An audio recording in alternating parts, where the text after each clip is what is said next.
Hack slash back to school. That's right, folks. Issue number 2 is here. Zoe Thorogood's book has been awesome. The first issue was so incredible. I loved it so much. I love her style. I love her voice. I just love the way she creates stuff. And it's kind of interesting to take that sensibility and put it into the hack and slash universe. I mean, it does make sense. This like pseudo early 2000s vibe of this aesthetic. I do dig it. This book, it's just continuing to go firing on all cylinders, like it's doing more than I expected it to. Part of me was just like, oh, it's just going to be like, she's going back to school, so we're just going to spend all this time in this school. It's going to be like the setup to get her where she needs to be for the start of the hack and slash books. But then this issue did some intense stuff. Like it delved into backstory for other characters. It took us to different artistic styles, and that's pretty cool. This is incredible, and I genuinely, wholeheartedly love this book. So we open up this issue, and we are seeing Darla, and she is in a new part of her career. Her like name on all like the scripts she's working on says Darla McKinney, but she crosses it out and puts Ritz on there, like, oh, she's clearly in love with some new guy.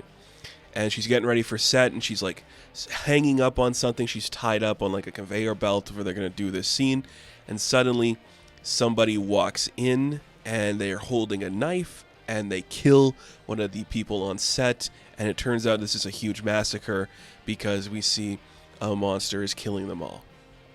It's fantastic. It's really cool, and Darla is looking to be a victim. The slasher hits her eye to cut it so she's no longer like beautiful and perfect, but she like stabs her high heel into his eye. She breaks free and manages to find an actual chainsaw, and she cuts him, and that's her first kill of a slasher. And you're like, hey, that's pretty cool and graphic. I appreciate that so much. And she's just having a nightmare dream about that, so when she wakes up, she's holding like a chainsaw in bed, and she's like, oh, I'm just kind of like late for the day because the students are already like doing their big presentation for the morning, so we're in like a big cafeteria hall or whatever. It just looks like a big like atrium adjacent room, and there's somebody up on stage who's like reading the events of what happened. It's like, hey, everyone, I'd like to introduce you to the new hunters for this week. We have Elle Stevens is here and Cassie Hack, and Cassie is sitting there. She is with Mabel, who is like our cool one, just like the hacker one that goes online and does stuff. So that's kind of a cool vibe. We also see these are the slashers we killed this week. Somebody killed Hutch Bunny. That's pretty impressive. And also, our freeze frame of the month is this hilarious meme by Mabel and her teammate Boo Boo. And it's like, hey, they turned an incident into a meme. And that's pretty fun. Again, with the sensibility. And that's kind of, because I guess memes are like fairly new school. Like, to me, the timeline was a little bit older than what like the meme era would be. But that's not me complaining, just because some of the technology we do use later in this does feel a little more old school than that. But that could just be because Mabel is a character who likes the vintage nostalgic stuff. But it's really fun. So Mabel's smoking it up, trying to like have a great time with Cassie. She takes some of her food. She's going to go out to feed Vlad. And when she goes out to see Vlad, because Vlad is her slasher friend, that's like, he's a monster, but I love him. He's an adorable guy. He is with Boo Boo, and they're watching like a weird Japanese dance video, and he's like, this is awesome. I'm having the time of my life. And it makes Cassie happy just to see him enjoying himself.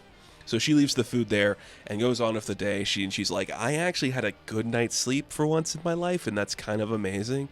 I'm very impressed with that. And then she sees there's a note by her computer, and this is where I start to think, this is an old-looking computer. Like, this is like an early 2000s computer. It's big and bulky, and when we get on the chat room stuff, it is that old school feel. And I know it. I'm sure some younger audience members might not know it, but I think it's just really funny. So Mabel left a note, and it's like, here's your username, here's your password, log on to this, fix it up, do whatever you want. And then, you know, Cassie's just sitting there for a bit, and she gets like a message from Mabel on the computer like, yo, what's up? We're going to go do a mission. Should be a doozy. Darla's sending me. Well, she's not sending me. I'm going to do like the computer stuff, but Boo and Sam are going. I figured you might want to go with them. They're like, yeah, it's cool, Fit. You know, it's $200 if this is a successful hunt. So if you want to go, yeah, let's go do it. And it's like, yeah, I'm in, okay. So get dressed, head up to the site, take your baseball bat. Or is that a cricket bat? It looks more like a cricket bat just because of the size of it, but I do think it's supposed to be a baseball bat. It's really fun. I've been kind of breezing through the artwork a bit more than I did the last issue. Needless to say, it's perfect. I think like the color and style, Zoe knows exactly what she's doing with this vibe. The characters are all distinctive. And just like the change of pace when it comes to, we're looking at the internet stuff. We're using the narrative bubbles of actually like handwritten loose leaf paper. It's really cool. I dig it so much. So we're going to head to a slasher. And when we get there, Sam is in charge, of course, and Boo Boo and Cassie are behind her.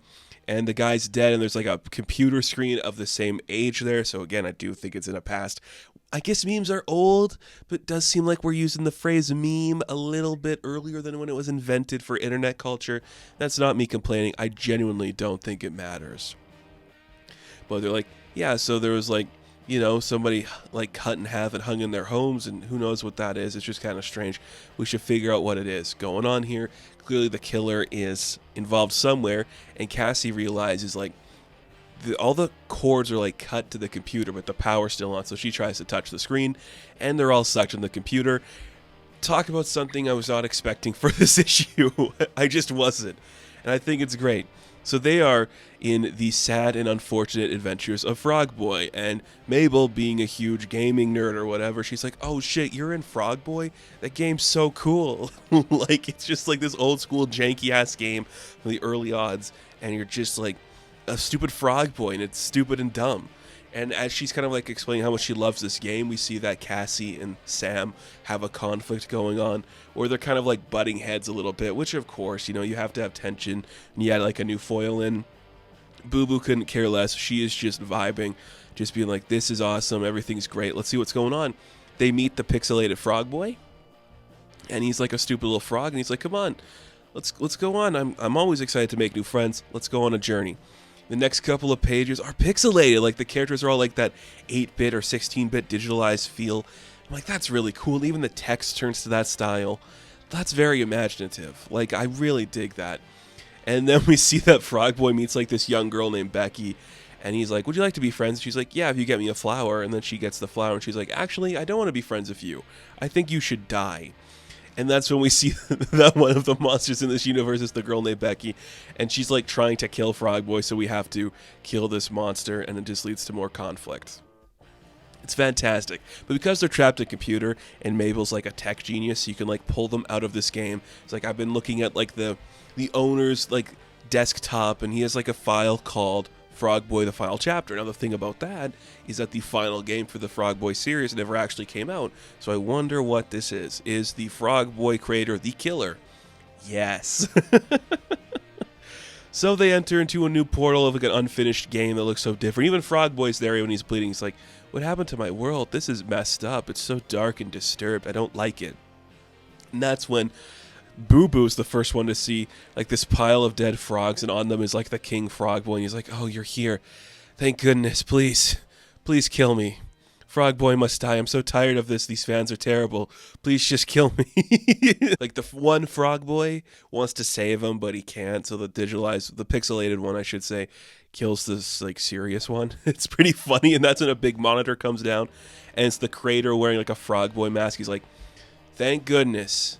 I'm glad you did it. I know I couldn't do it myself, and everyone's just getting so pissed off about this game, getting mad at me for this game I made. I just couldn't deal with it anymore. I was getting pissed off. I just started hurting people. They say they're my friends. They're not my friends. Well, I'm done with it. Game over. You guys won. And then the creator of Frog Boy blows his own head off, and that is an action that sucks all of the girls out of the computer in through a monitor where they see his head is blown up. And you're like, okay, that's kind of messed up. Cassie's like, he's been using multiple screens to go into like his fans' computers and kill them that way. That's really messed up. This guy's got some issues. Because, you know, video game developers are all normal, sustainable people. One of them was a child who was 7 years old, and Boo was like, that is so messed up, and I do not like that. Luckily, they think they found like one family that they could help that maybe was about to be attacked by one of these people, and maybe we should just get that out of the way. So they have another mission to go on.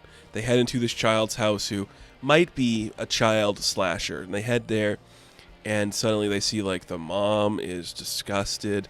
She's like sewn a teddy bear costume onto herself. The kid's doing some disturbing stuff with the eyes. And Cassie just like bonks him over the head of her bat, and it kind of like snaps him back into like a normal state of mind. But at the same time, lurking behind the corner are some more slasher monsters of this disturbed family. And you're like, oh, that's really messed up. And that's where the book ends. And I'm having a blast. I cannot like recommend this book enough. I think the artwork is some of the best we have seen in a long time. The writing is sharp. It is very self-aware. It does stay true to everything Hack and Slash has done before, but Zoe just does something a little bit different. It makes it a little more edgy and silly, but also just 2000s adjacent. I dig it so much. We're having an absolute ball in here, and we go into a pixelated world with a frog boy. Like, how can I say that's bad? We like beat up a bad video game creator. That's really funny. It works so well. And Cassie is learning valuable lessons that she will get as her series progresses in the previous installments. It's amazing. And the colors, perfect. The characters, perfect. It is just so aware of what it's doing, and I love that so much for a book like this. Incredibly fun. Incredibly fun. Please read it. My goodness. So, Hack and Slash Back to School issue number 2. I am going to give a 10 out of 10. Now, thank you all for watching this review. Be sure to like and subscribe to the channel. As always, you can check me out on Instagram, TikTok, and Twitter. And of course, I will catch you in the next one. Have fun. Stay safe. Good luck.